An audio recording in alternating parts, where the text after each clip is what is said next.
¿Qué tal, amigas, amigos? ¿Cómo están? Otra vez con ustedes compartiendo este apasionante estudio de la Biblia, versículo a versículo.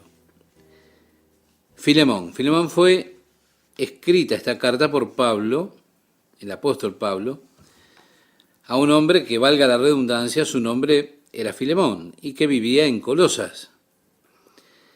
Fue escrita al mismo tiempo que el apóstol Pablo escribió su carta a los colosenses, a la iglesia en Colosas. Cuando el apóstol escribe esta epístola a los colosenses, hace mención que estaba enviando la carta con Tíquico y también Onésimo, que era uno de ellos mismos. Estaría llegando con Tíquico y allí llegaría con ellos la epístola. La carta a Filemón incluye a este hombre Onésimo.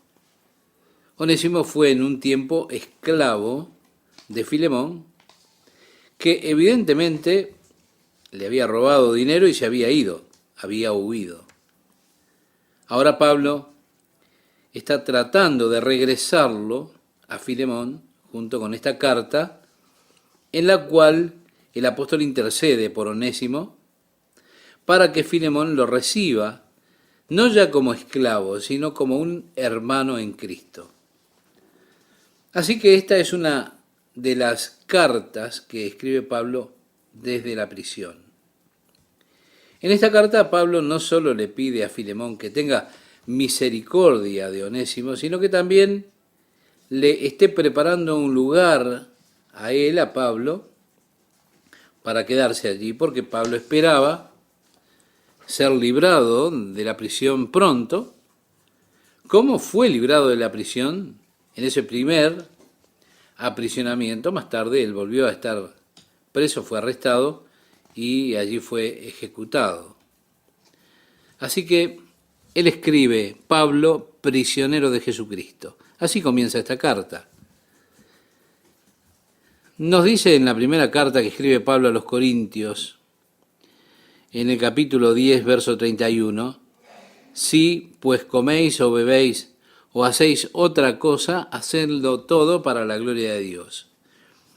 Es que Pablo en su servicio era realmente así, un siervo, un prisionero de Jesucristo. Como siervo de Jesucristo, la vida del apóstol estaba totalmente comprometida a la causa de Jesucristo. Así que, sea lo que fuese que aconteciera con el apóstol, él no lo tomaba como algo personal, sino como algo que tenía que ver con el Señor y su causa. Muchas veces yo pienso que nosotros, como cristianos, nos desubicamos porque tendemos a personalizar los desprecios, los reproches que llegan a nosotros por causa de ser cristianos, por causa de Jesucristo. Si mientras estoy compartiendo mi fe en Jesucristo, mi amor por el Señor con todos, ellos se enojan conmigo, me dicen que soy un tonto o cosas por el estilo, yo tiendo a personalizar los comentarios de esas personas en lugar de darme cuenta que la animosidad que ellos tienen no está en realidad dirigida hacia mí, está dirigida hacia el Señor que yo represento. Por eso creo que es importante que nosotros realicemos la distinción, esta distinción en nuestra mente, de manera tal que con frecuencia el reproche que tomamos hacia nosotros lo tomemos en cuanto a Cristo. Y así, cuando la iglesia primitiva era perseguida y se les decía que no predicasen más en el nombre de Jesucristo, nosotros encontramos con que ellos se gozaban de ser tenidos por dignos de sufrir por Jesucristo. Aquí él se ve a sí mismo, es interesante, no como un prisionero de Roma. Es que Roma no podía retener, no podía impedir la obra del Espíritu Santo de Dios en la vida de Pablo. No, él dijo, soy prisionero de Jesucristo. Es que cuando usted ve las cosas de esa manera, hay una nueva luz, una luz diferente en nuestras experiencias. Podemos soportar y aceptar cuando nos damos cuenta de que es al Señor y a su nombre, y es por su causa que experimentamos esas cosas. El apóstol Pablo, cuando le hablaba a los ancianos de Éfeso, allí en Mileto, en la playa, él habló con ellos de cómo fue que él estuvo sirviendo al Señor con ellos, y cuánto necesitamos darnos cuenta que el Señor es nuestro amo, que estamos a su servicio. Lo que sea que nos pase, que nos suceda por su causa y por causa de su gloria, que verdaderamente nos demos cuenta que somos sus siervos y por lo tanto los resultados de nuestros servicios también son los resultados del servicio al Señor. Así que somos, o decía el apóstol Pablo, soy un prisionero de Jesucristo. Y así comienza. Y agrega, y el hermano Timoteo. Cuando Pablo escribió la carta a los colosenses, también une el nombre de Timoteo con el de él propio, porque Timoteo era bien conocido en la iglesia de Colosas. Él había estado allí con Pablo ministrando. Es interesante que tenemos completa la carta. Está Marcos, Aristarco, Demas, Lucas. Pablo decía, mis colaboradores. Estos son los mismos que Pablo se une a ellos en la salutación de la carta a la iglesia en Colosas. Así que sabemos que ambas fueron escritas por el mismo tiempo. Porque el tiempo en que Pablo escribió su segunda carta a Timoteo fue en su segundo aprisionamiento, donde Pablo dice, todos me abandonaron,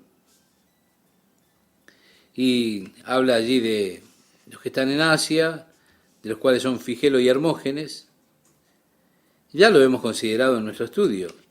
Dice también, Demas me ha desamparado amando este mundo, entre otros, ¿verdad? Así que aquí, con esta carta, o con esa carta que escribió a la iglesia en Colosas, el mismo nombre de Pablo acompaña esos otros nombres. Al final de la salutación está unido en esta epístola a Filemón. Comienza entonces uniendo a Timoteo al escribir esta carta. Al final, en la salutación, también se une a los mismos que lo vemos unido en la carta que escribe la iglesia en Colosas. Así que escribe al amado Filemón, colaborador nuestro, y a la amada hermana Apia. Ahora, esta hermana probablemente fuera la esposa de Filemón, porque Apia es un nombre femenino, que probablemente fuera la esposa de Filemón, a quien Pablo está también saludando al comienzo de esta carta. Luego dice, y a Arquipo. Hay algunos comentarios que sugieren que Arquipo era hijo de Filemón y que estaba en el ministerio. Pablo habla de Arquipo como nuestro compañero de milicia. Esta era una frase que él estaba usando acerca de los que estaban en el ministerio del Evangelio. Por eso, saludando probablemente a la casa de Filemón, a su esposa y su hijo Arquipo, su esposa Apia y su hijo Arquipo. Es lo que piensan algunos. Luego dice, y a la iglesia que está en tu casa. Al menos Filemón tuvo un estudio hogareño de la Biblia allá en la ciudad de Colosas. Y por supuesto, hubo una carta que fue enviada a toda la iglesia de Colosas, pero Pablo aquí saluda a la iglesia que está en tu casa. La palabra aquí es eclesía, que significa la asamblea de los que están congregados en tu casa. Es que en la iglesia primitiva no existían muchos edificios. Con frecuencia ellos se encontraban, se reunían en los hogares, y no era poco común que hubiese una iglesia en una casa. La iglesia en ella misma estaba constituida por 2, 3 personas que se congregaban en el nombre de Jesús. Y Jesús dijo que él habría de honrar aún esa reunión pequeña, porque él dijo en el Evangelio de Mateo, capítulo 18, verso 20, donde están congregados 2 o 3 en mi nombre, allí estoy yo en medio de ellos. Bien, Filemón tenía en su casa, había una iglesia o una comunidad, un estudio bíblico en su propia casa. Pablo continúa diciéndole, gracia y paz a vosotros de Dios nuestro Padre y del Señor Jesucristo, un típico saludo del apóstol Pablo, gracia y paz de Dios nuestro Señor Jesucristo. Luego dice, doy gracias a mi Dios haciendo siempre memoria de ti en mis oraciones. Sí, siempre hacemos énfasis en esto, que los hombres que Dios usa son hombres de oración, entre otras cosas. Y es interesante con cuánta frecuencia el apóstol Pablo hace referencia a su vida propia personal de oración. Porque cada una de las epístolas, en cada una, él menciona que está orando por ellos continuamente. En algunas de ellas dice que está intercediendo por ellos día y noche. Es que la vida de Pablo era una vida de oración, constante oración, porque Pablo se dio cuenta que había poder de Dios en la oración. Usted verá aquí que estaba Pablo aprisionado en Roma. Él está sentado allí, como se cree, en la prisión mamertina, encadenado a un guardia romano, y Roma no podía detener el testimonio de Jesucristo, porque Pablo, por medio de la oración, continuaba la obra de Dios en todas las iglesias que él había establecido, orando así por ellos. Usted verá, la cosa interesante acerca de la vida de oración es que no está atada esa vida a la localidad como lo está el servicio. Pensamos que servir al Señor es probablemente una de las cosas más importantes que podemos realizar. Más importante que el servicio, mi amigo, mi amiga, es la oración. Porque hay ocasiones cuando a través de las circunstancias que se descontrolan, nuestro servicio se limita o se puede ver limitado. Como en el caso de Pablo, usted quizás está sentado allí en una celda, está encadenado a un guardia romano, su servicio es bastante restringido, pero no podían restringir el poder de la vida de oración de Pablo. Así que él estaba allí continuando en ese ejercicio muy dinámico y poderoso de la oración, porque por medio de la oración él iba alrededor de varias iglesias, varios individuos mencionados en ellas por nombre, y aquí está hablando de cómo él entonces hacía su obra de oración por las iglesias y también ahora por Filemón, que lo menciona siempre en sus oraciones. Pablo no tenía duda. Él tenía una lista de oración muy extensa. Él oraba por todas las iglesias específicamente. Después oraba por los líderes de las iglesias, por cada uno, por nombre, sosteniéndoles en oración delante del Señor. Así que ese tremendo poder estaba allí cuando estaba sentado en la cárcel. Él no podía ir físicamente, pero iba en oración por las provincias de Asia, Grecia, de regreso a Jerusalén, y haciendo una obra para Dios por la oración mientras estaba confinado en aquella prisión. Fue allí que Pablo dijo, porque oigo del amor y de la fe que tienes hacia el Señor Jesús y para con todos los santos. Vemos, Filemón era un hermano, bendito hermano en Cristo, uno por los cuales Pablo daba gracias a Dios por haber escuchado el amor que tenía Filemón y la fe que era demostrada hacia todos los santos, la comunicación de su fe. En el siguiente versículo el apóstol Pablo habla de la comunicación de su fe, que es la fe en acción. Sí, él demostró su fe a la iglesia por lo que hizo por la iglesia y lo que dio por aquellos que estaban en la iglesia, los que tenían necesidad. Santiago decía en su carta, en el capítulo 2, verso 18, alguno dirá, tú tienes fe y yo tengo obras. Muéstrame tu fe sin tus obras y yo te mostraré mi fe por mis obras.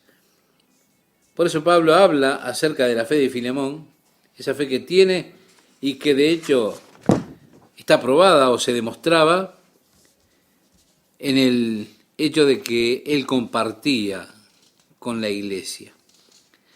Sí, la palabra que se traduce participación es la palabra griega koinonía, que significa comunión o comunidad, de compartir lo que uno tiene con los otros, el intercambio mutuo. Ahora, Filemón probablemente era un hombre muy adinerado.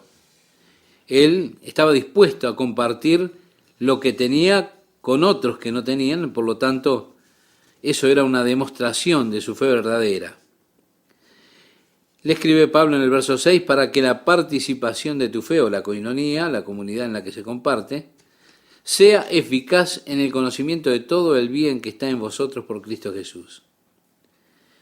La obra de Jesucristo dentro de su vida era demostrada por las obras de su vida, la vida de amor, la vida de compartir con aquellos que estaban con él dentro del cuerpo de Cristo, que es la iglesia. Y ahora el apóstol Pablo llega al asunto que lo preocupa, Onésimo. Y dice, pues, tenemos gran gozo y consolación en tu amor, porque por ti, oh hermano, han sido confortados los corazones de los santos. Pablo se está regocijando verdaderamente en el testimonio de la vida de Filemón, en la obra que Dios hizo dentro de su vida y que estaba siendo demostrada esa obra por medio de las obras que hacía Filemón.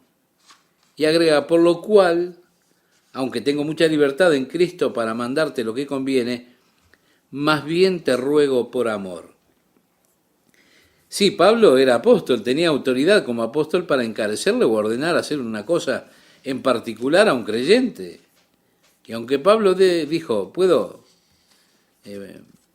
mandarte algo, él nunca le ordenó hacer nada. No te voy a ordenar, te voy a implorar, te estoy suplicando, hermano. Jesús dijo a sus discípulos que los gentiles amaban ejercer dominio sobre las demás personas. Amaban gobernar a las personas, mostrarles su autoridad. Pero dijo además que no sería así entre ellos, entre los discípulos del Señor. Porque cualquiera que quisiera ser el principal entre ustedes, le decía el Señor, será el siervo de todos. Y aquí está Pablo. Como apóstol él tiene autoridad. Pero en lugar de venir con esa autoridad y decir, bueno, Filemón, esto es lo que te mando a hacer, Pablo dice, te suplico, Filemón. Apelando verdaderamente al amor que sabe que Filemón tiene, a la compasión que este hombre ha demostrado.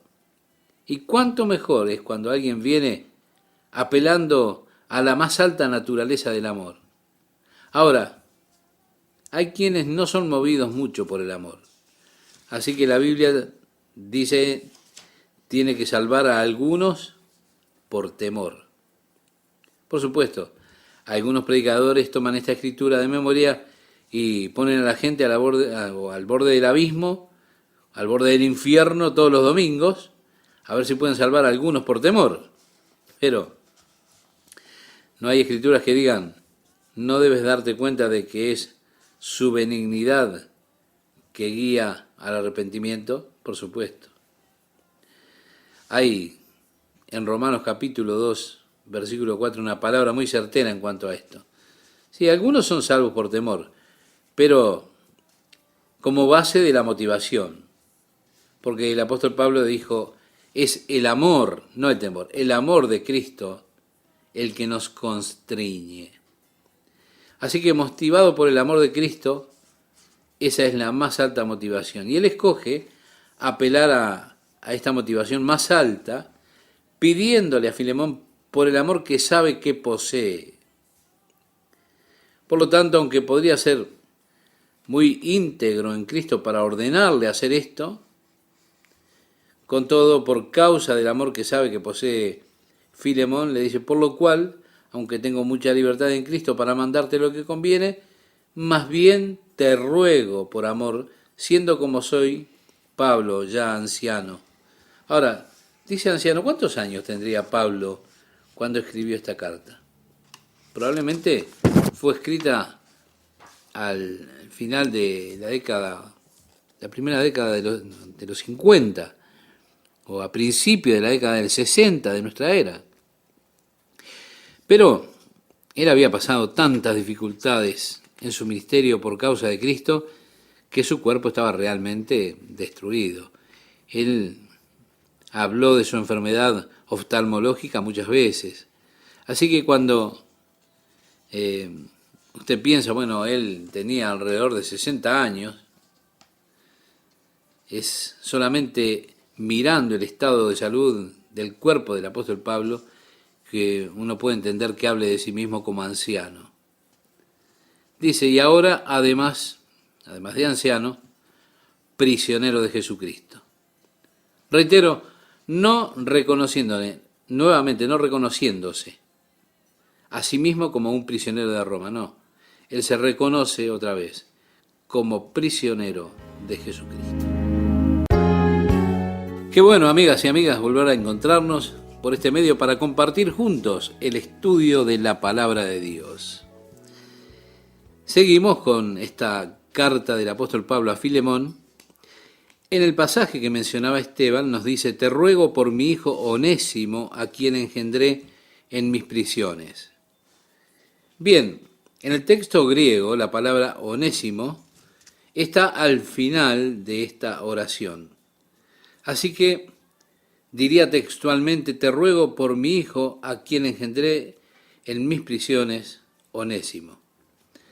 Ahora, Onésimo probablemente era un nombre que tenía o que promovía una gran reacción en el corazón y en la mente de Filemón.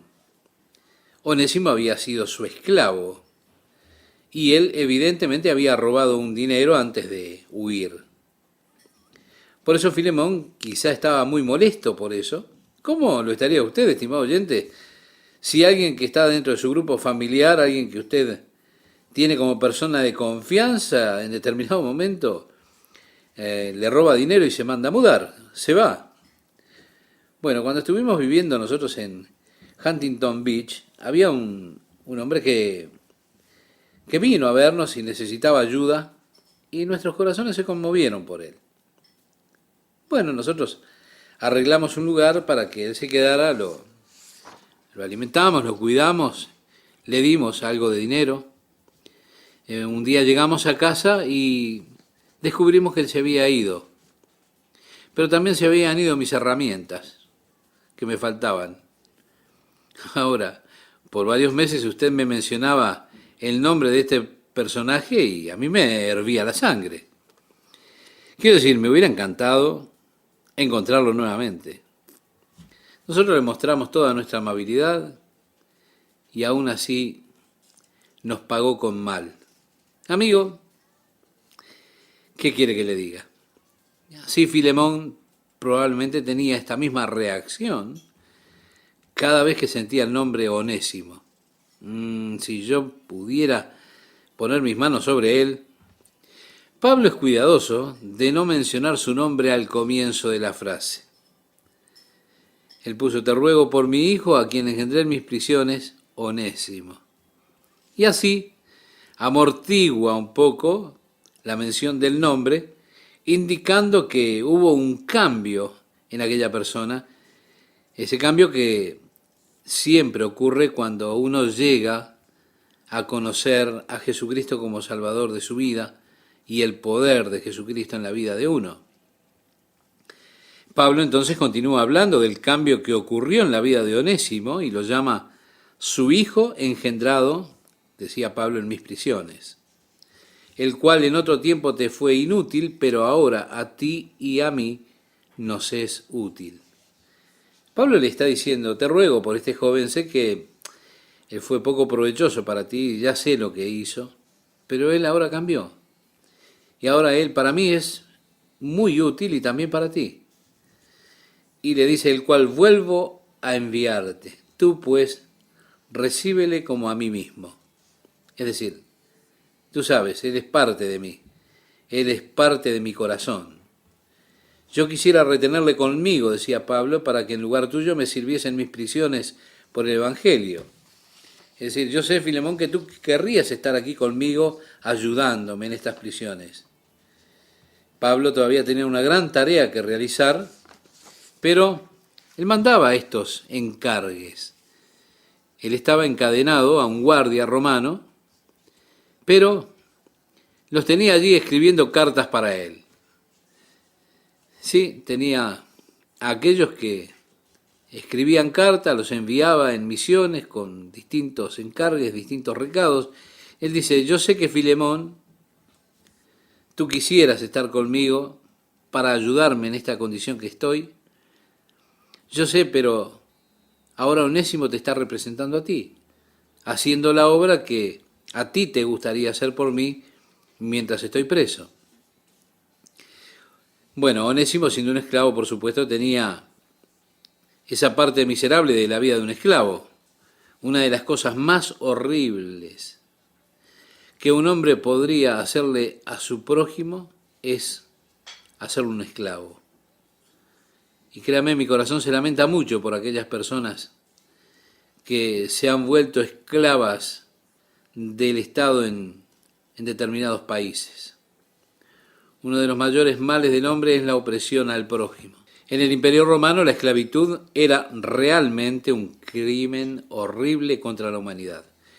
Durante el tiempo que el apóstol Pablo escribió esta epístola, habían 60 millones de esclavos en el Imperio Romano, ¿sí? Había esa cantidad de esclavos.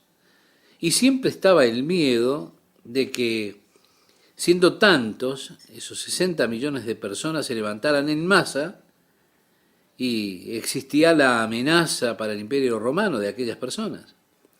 Por eso cuando un esclavo mostraba alguna señal de rebeldía, por ejemplo como huir, el esclavo era tratado con extrema severidad. Por regla general era asesinado para despertar temor en el corazón de los otros esclavos, mostrando que eso sería lo que sucedería con ellos si se atrevían a rebelarse contra la autoridad. Lo último que podría pasar sería una F tatuada en la frente con un hierro caliente o al rojo para crear allí la cicatriz, y así esa persona tendría siempre la marca de fugitivo, la marca de un esclavo fugitivo. Ahora, un esclavo no tenía derechos de propiedad, derechos de ningún tipo. No había a quien pudiera apelar un esclavo. Si él era golpeado, si era robado, no tenía a quien apelar, a nadie. No había autoridad que lo protegiese como esclavo. Su amo tenía la absoluta autoridad de su existencia. Él tenía el derecho de terminar con su vida en cualquier momento si lo deseaba. Sí, en cualquier momento que él quisiera lo podía matar y no debía responder a ningún cargo. Los esclavos generalmente eran golpeados y mantenidos en condiciones miserables por sádicos que se deleitaban en torturarlos, dándoles realmente una vida miserable. Por supuesto, aquellos que eran amos eran ordenados por Pablo en la epístola a los Efesios de cómo debían tratar a sus esclavos con amabilidad y amor. Ahora, con Filemón, Pablo está haciendo un tipo de apelación allí. Filemón, si quisiera, le podía dar muerte a Onésimo. Él, de acuerdo con la costumbre, debió haberlo marcado con una F en la frente, pero Pablo está diciendo, quiero que lo recibas. Yo quisiera retenerle conmigo para que en lugar tuyo me sirviesen mis prisiones por el Evangelio. Dios no quiere que nosotros hagamos nada por Él o le demos algo a Él que estemos dando por necesidad, por obligación o bajo presión, no. Dios nunca utiliza, cuando nos pide algo o cuando debemos hacer algo, la táctica de la presión sobre el hombre, no. Ahora, el hombre sí generalmente utiliza tácticas de presión. Yo he recibido algunas cartas que realmente eran presionantes, llenas de exageraciones, cartas de muchos evangelistas que quieren hacerme creer que Dios está en quiebra. Y entonces me dicen cuánto dinero tengo que enviarles inmediatamente. Aún sugiriendo que si no lo hago inmediatamente, es decir, sacar a Dios de este apuro en que Dios está, ¿por qué? Y porque Él ya gastó demasiado este mes. Entonces me vienen con estas cartas que son como presionándome. El apóstol Pablo dice, yo no quiero recibir nada de ti por necesidad, por presión, por manipulación. A mí me gustaría tenerlo conmigo aquí, pero no lo haré a menos que tenga tu permiso.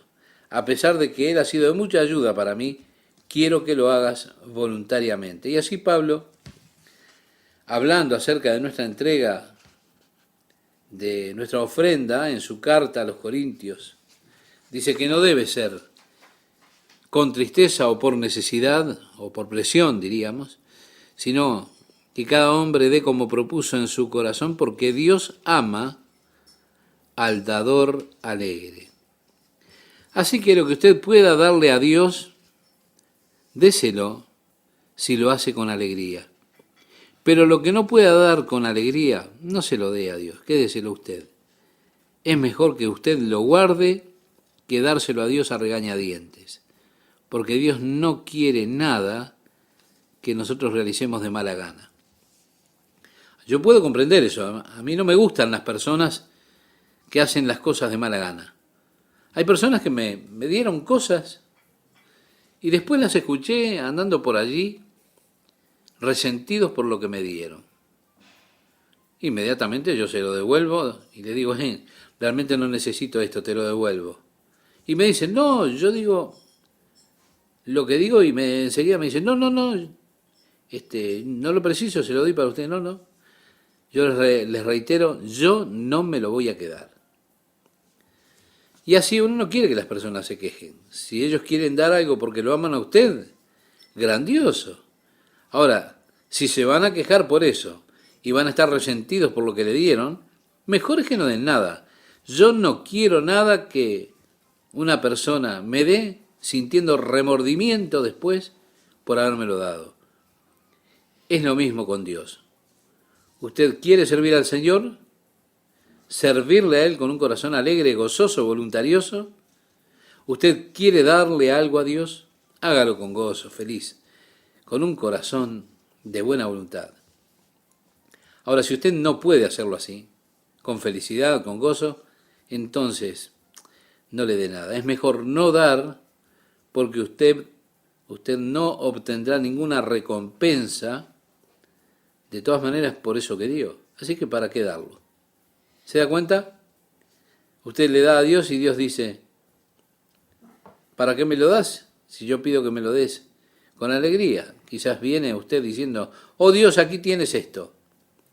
Le da algo a Dios y después anda por allí quejándose. Por eso Dios marcó los límites. Es lo mismo que si usted no hubiera dado absolutamente nada. Porque usted no obtendrá de eso que dio ninguna recompensa, ninguna alabanza, ningún reconocimiento. Así que mejor se lo guarda. Es mejor para usted. El apóstol Pablo decía, en cuanto a Onésimo, me gustaría tenerlo conmigo. Él realmente ha sido una bendición, un beneficio para mí. Pero agregó en su carta, pero nada quise hacer sin tu consentimiento para que tu favor no fuese como de necesidad, sino voluntario. Es decir, quiero que nazca de tu corazón, que tú desees hacerlo. Porque quizá, decía Pablo, para esto se apartó de ti por algún tiempo, para que le recibieses para siempre. Nosotros no sabemos lo que Dios está obrando muchas veces en nuestras vidas cuando nos sentimos desilusionados. Piense cuando Onésimo tomó el dinero y se fue, Filemón sin duda quedó muy molesto. Quizá él decía, ¿por qué Dios permitió que me robara de esa forma y se fuera? ¿Por qué Dios permitió que sucediera eso? Ahora Pablo dice, mira, tal vez todo esto es parte del plan de Dios para que Onésimo llegara al Evangelio de Jesucristo. Tal vez tú lo perdiste por un tiempo para poder ganarlo para siempre. Porque fue mientras él estuvo en Roma que llegó a conocer a Jesucristo. Y ahora él es un hermano en Cristo, un hermano eterno en Cristo. Así que por un momento lo perdiste, pero ahora lo has ganado para siempre. Ahora eres tu hermano eterno en el lazo de Jesucristo. Qué interesante, ¿verdad? Ahora, durante la revolución hippie, miles y miles de jóvenes dejaron sus hogares. Los padres estaban molestos, alterados, dolidos de que sus hijos habían huido de sus hogares. Bueno, muchos de ellos, en su búsqueda, encontraron a Jesucristo como respuesta a la búsqueda de su vida. Aquellos padres de esos jóvenes que conocieron a Jesucristo como su Salvador, los perdieron por un tiempo, pero después los ganaron como hermanos eternos o hermanas eternas en el Señor. Dios hizo la obra en sus corazones.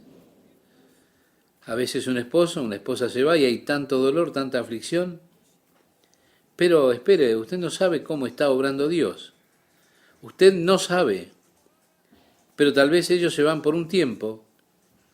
Dios puede hacer su obra, que es una obra eterna en sus vidas, y arregla las cosas como Dios quiere que sean. Es importante para nosotros que aprendamos a comprometernos y a comprometer nuestros caminos al Señor, cada situación. Que podamos decirle a Dios, bueno Señor, tú tienes el control, mi vida te pertenece a ti. Y allí es donde entra la fe. Fíjese que si yo solamente pudiera creer en Dios, cuando puedo ver lo que Él está haciendo, cuando puedo comprender su obra, eso no es fe. No requiere nada de fe. Lo que necesita o lo que implica fe es tener la tranquilidad, la confianza en Dios cuando las cosas parecen que van totalmente en contra de uno. Muchas veces ellas parecen estar completamente en mi contra, como cuando Jacob dijo, todas las cosas están en mi contra. Ahora, ¿por qué dijo eso él? Lo dijo porque él no veía todo. Él dijo todas las cosas, pero estaba equivocado. Las cosas no estaban en su contra. Si él solo supiera la verdad. Algunos de los momentos más grandiosos, más felices de su vida, estaban allí a la mano. Piensa en aquel muchacho en Egipto, que parecía ser tan mezquino y duro.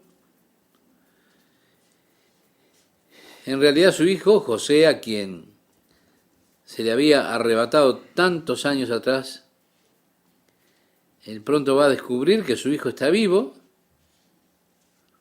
y en poco tiempo estará abrazando a José nuevamente. Estamos hablando de Jacob. Sí, Jacob parecía que había perdido a su hijo en Egipto, cuando fue llevado a Egipto. Pero Jacob veía solo una parte y él clama consternado. Nosotros muchas veces, mirando solamente una parte del panorama, clamamos con consternación y decimos todas las cosas están en mi contra. Oh, no, no, no, no. Déjeme decirle, usted no conoce, no vio todo el ciclo todavía. Usted no conoce toda la historia, porque usted no sabe lo que Dios está haciendo. Solamente espere, confíe en el Señor, descanse en Él, permita que Dios obre, y entonces usted verá que el plan de Dios era mucho más sabio que cualquier otra cosa que usted pudiera imaginar cuando usted vea que Él comienza a realizar esa obra eterna en los corazones y en la vida de sus amigos o en la vida de sus familiares. ¿Sí? y así usted aprende a confiar en Dios completamente. Es tan importante que aprendamos a encomendar todas las cosas al Señor, incluso aquellas que parecen que están totalmente en contra nuestra. Por eso el fundamento de Pablo aquí es muy razonable. Mirando las consecuencias de la huida de Onésimo, ve que la consecuencia fue que Onésimo llegó a conocer a Jesucristo y se convirtió en un hermano en Cristo, un hermano con el cual ahora compartirá la eternidad junto a Pablo y junto a Filemón. El resultado final es que ahora él se ha vuelto una persona útil. Alguien que fue un inútil, ahora es una persona útil. Y así, dice Pablo, quiero que tú lo recibas. No ya como esclavo. Pablo le pide a Filemón que lo libere de la obligación de esclavo, sino como más que esclavo. Quiero que lo recibas como hermano amado, mayormente para mí, pero cuanto más para ti, tanto en la carne como en el Señor. ¿Qué tal, amigas, amigos? ¿Cómo están? Estamos nuevamente con ustedes compartiendo ya el final del estudio de esta preciosa carta del apóstol Pablo a Filemón. Decíamos en el programa anterior que el apóstol Pablo, al escribir en el texto griego, se lee: te ruego por mi hijo, a quien engendré en mis prisiones, Onésimo. Bien, Onésimo, probablemente su nombre generaba gran reacción en el corazón, en la mente de Filemón, como ya lo hemos notado. Onésimo había sido un esclavo que probablemente le robó dinero a Filemón y luego huyó. Por eso Filemón estaría muy molesto.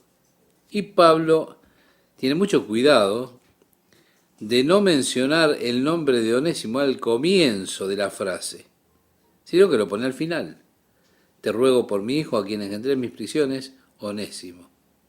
Amortiguando así el nombre o la reacción, indicando que allí, por supuesto, hubo un cambio en este hombre Onésimo, ese cambio que se produce cuando uno llega a conocer el poder de Jesucristo en la vida. Y Pablo continúa hablando de ese cambio que ocurrió en la vida de Onésimo. También lo llama su hijo engendrado en mis prisiones, decía el apóstol, el cual en otro tiempo te fue inútil, pero ahora a ti y a mí nos es útil, el cual vuelvo a enviarte. Tú pues, recíbele como a mí mismo. Le dice Pablo, él es parte de mí, es parte de mi corazón, lo tengo en mi corazón.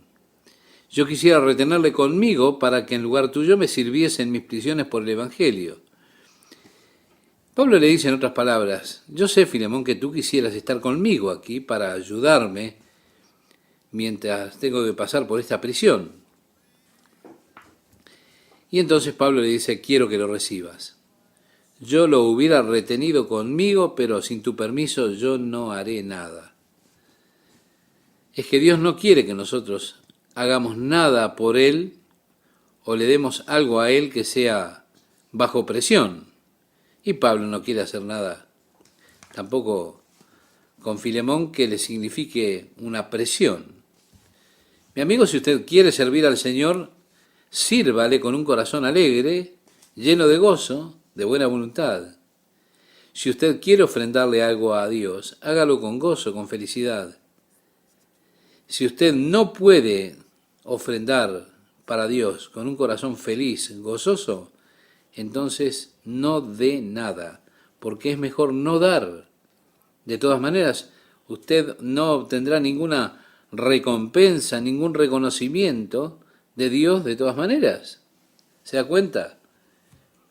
Usted le da a Dios diciendo, aquí tienes Dios. Le da algo y después anda por allí quejándose de que lo dio. No, Dios pone límites. Es como si fuera que usted no dio absolutamente nada. No obtendrá ningún reconocimiento, ningún crédito por eso. Así que mejor no lo dé. Me gustaría mucho, decía Pablo, en cuanto a Onésimo, mantenerlo conmigo. Él realmente para mí ha sido una bendición, ha sido un beneficio. Y al hablar con Filemón le dice, pero nada quise hacer sin tu consentimiento, para que tu favor no fuese como de necesidad, sino voluntario. Es decir, quiero que nazca de tu corazón, que tú quieras hacerlo. Y agregó, porque quizá para esto se apartó de ti por algún tiempo, para que le recibieses para siempre. Nosotros mencionábamos que no sabemos lo que Dios está obrando muchas veces en nuestras vidas, cuando llegan esos momentos en que nos sentimos desilusionados. Así como ocurrió con Filemón cuando Onésimo tomó el dinero y se fue. Sin duda Filemón estaría muy molesto. Quizá él decía, ¿por qué Dios permitió que me robara de esa forma y se mandara a mudarse fuera? ¿Por qué Dios permitió que sucediera eso? Bueno, Pablo dice, mira, tal vez todo esto es parte del plan de Dios para que Onésimo llegara al Evangelio de Jesucristo. Tal vez tú lo perdiste por un tiempo para poder ganarlo para siempre.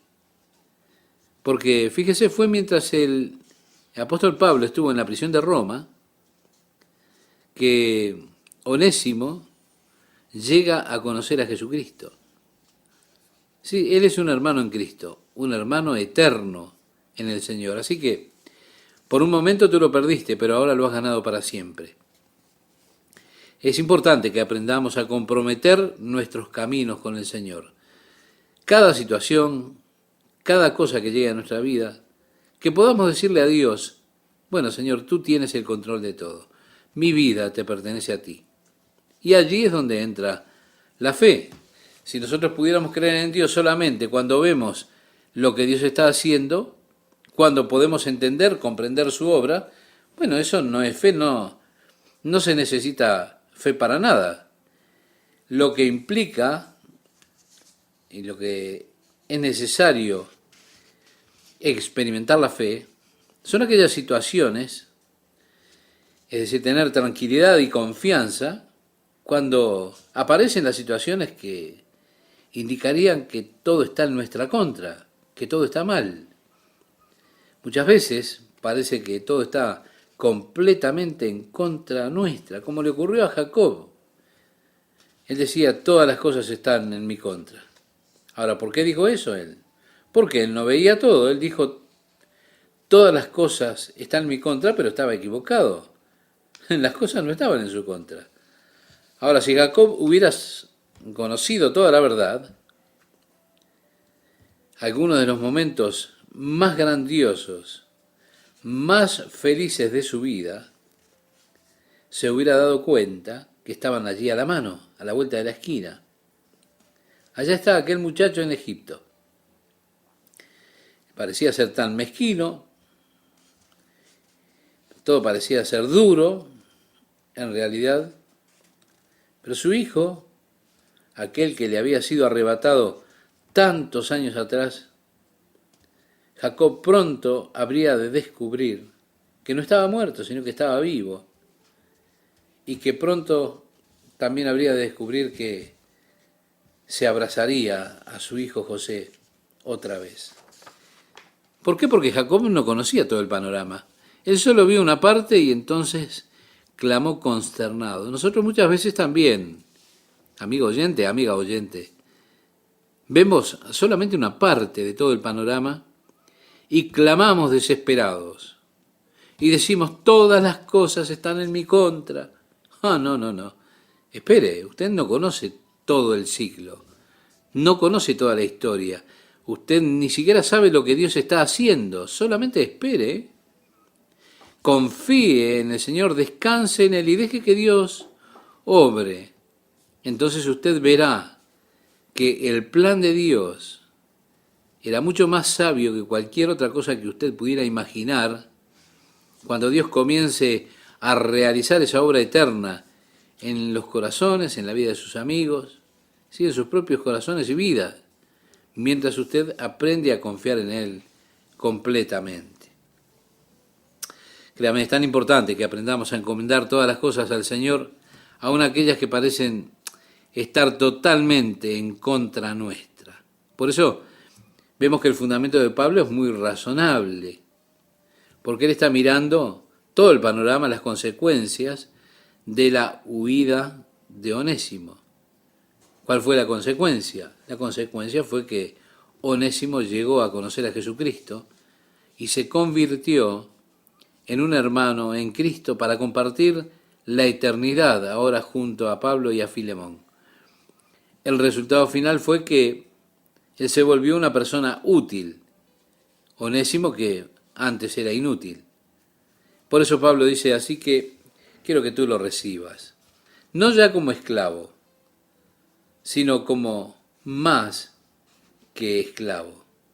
Le pide a Filemón que lo libere de esa obligación de esclavo y le dice, quiero que lo recibas como hermano amado, mayormente para mí, pero cuanto más para ti, tanto en la carne como en el Señor.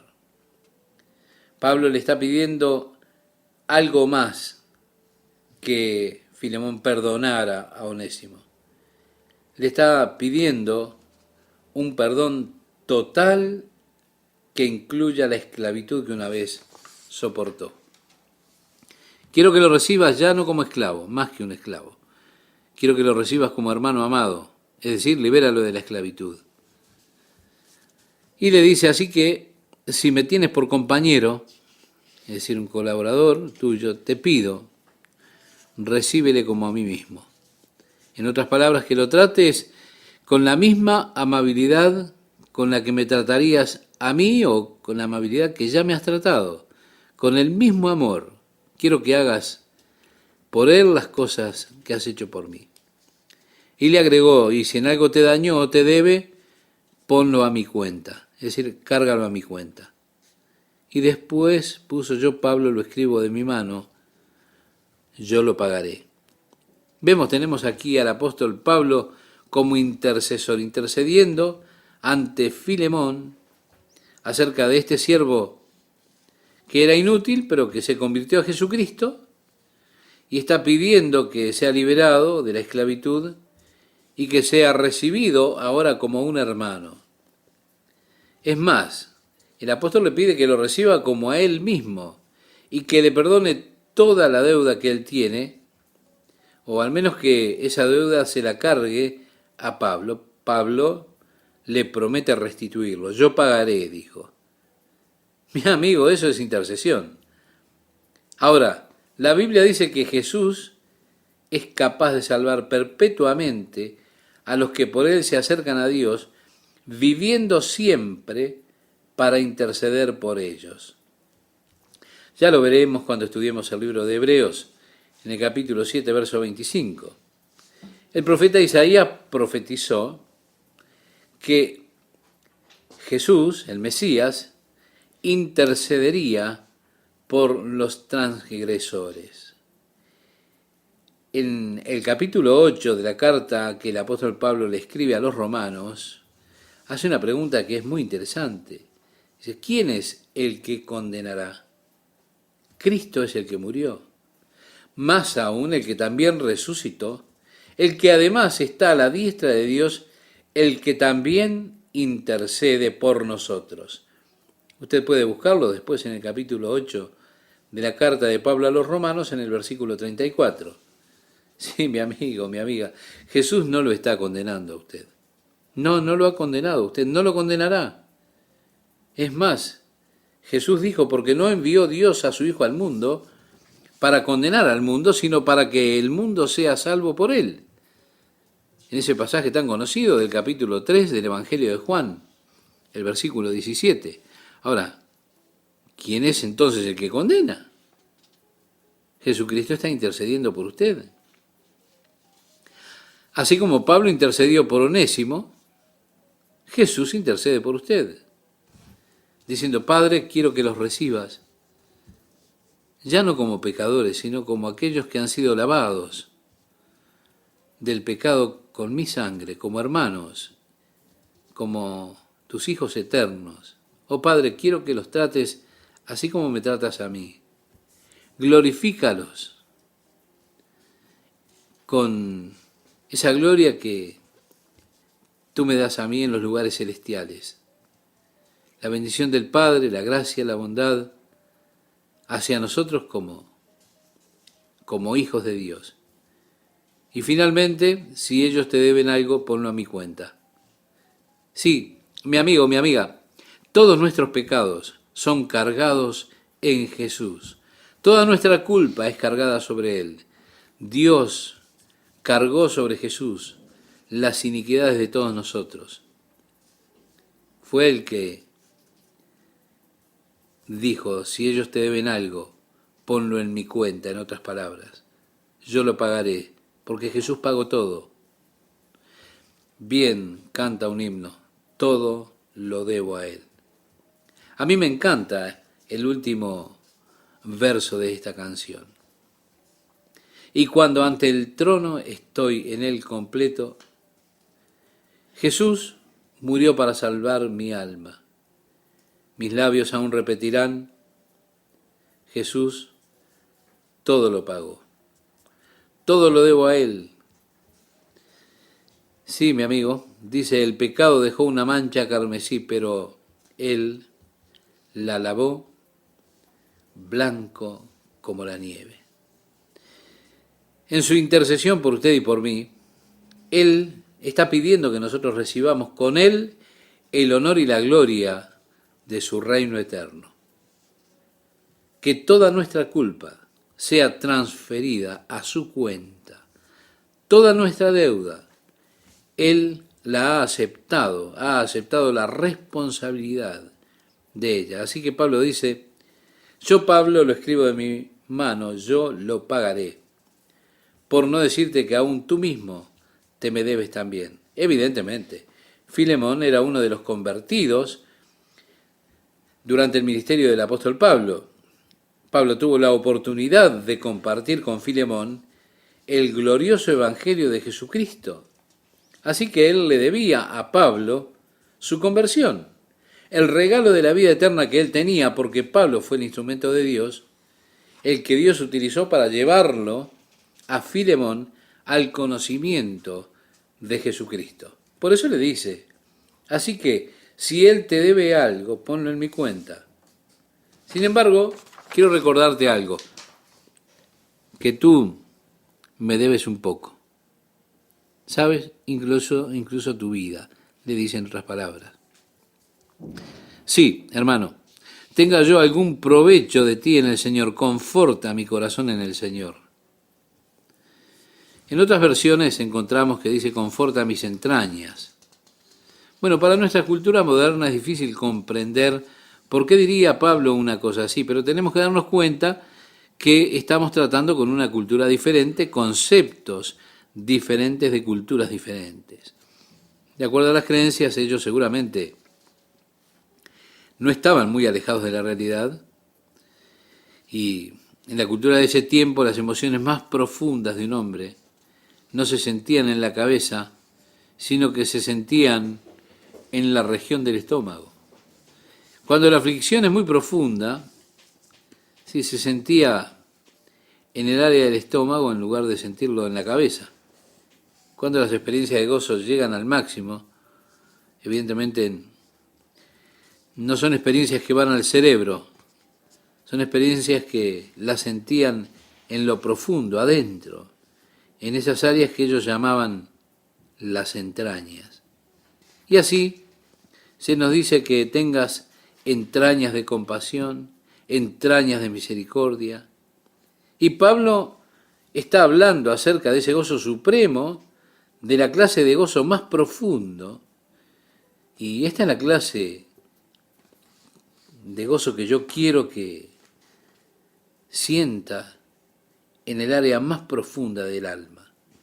Ahora, mi amigo, ¿usted alguna vez ha experimentado alguna emoción tan profunda que sintió como que se agarraba fuertemente de su estómago? Déjeme decirle algo más. ¿Nunca se rió tan fuerte al punto de tomarse el estómago?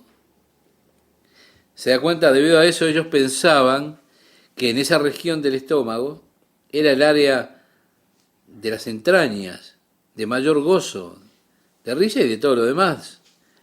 Sí, cuando usted se ríe muchísimo, mi amigo, le duelen los costados, le duelen el estómago. Cuando uno se ríe mucho, no le duele la cabeza. No, uno no lo siente allá arriba, lo siente allí abajo. Por supuesto, nosotros en nuestras expresiones muy cuidadosas, probablemente por algo que traemos de la época victoriana, somos renuentes a hablar de ciertas porciones del cuerpo y por eso suena un poco extraño para nosotros. Pero la referencia es, ya sea gozo o aflicción o lo que fuera, en el área más profunda del ser humano, en la entraña. Y así, él se refiere a las emociones más profundas aquí. Y le dice, déjame tener gozo. Luego agrégate, escrito confiando en tu obediencia, sabiendo que harás aún más de lo que te digo. Y esto se conoce como una cláusula de presunción. Él tenía esa confianza en la obediencia de Filemón. Y así le dice, te he escrito sabiendo que tú harás lo que te pido, pero que aún vas a hacer más de lo que te pido. Y allí termina, es el final del asunto de Onésimo y llega el cierre de esta epístola, donde dice, prepárame también alojamiento, porque espero que por vuestras oraciones os seré concedido. Es decir, arreglame la habitación, que por la gracia de Dios voy a estar allí en poco tiempo. Y luego este saludo que mencionábamos cuando comenzábamos a estudiar la carta, te saludan Epafras, mi compañero de prisiones por Cristo Jesús, Marcos, Aristarco, Demas y Lucas, mis colaboradores. La gracia de nuestro Señor Jesucristo sea con vuestro espíritu. Amén. Mi amigo, mi amiga, estos mismos son aquellos a quienes Pablo adjunta a su nombre cuando saluda en su carta a la iglesia de Colosas. Y ahora están juntos también saludando a Filemón cuando llega al final de esta pequeña carta personal.